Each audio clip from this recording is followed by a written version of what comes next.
How to create realistic slices of an orange drink. Ensure your image doesn't have a background. Using your selection tool, create different cuts of the drink.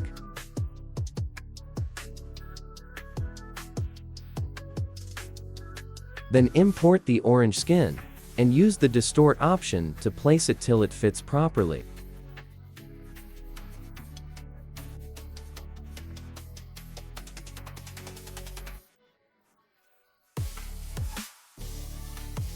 Repeat this process till you get your desired result.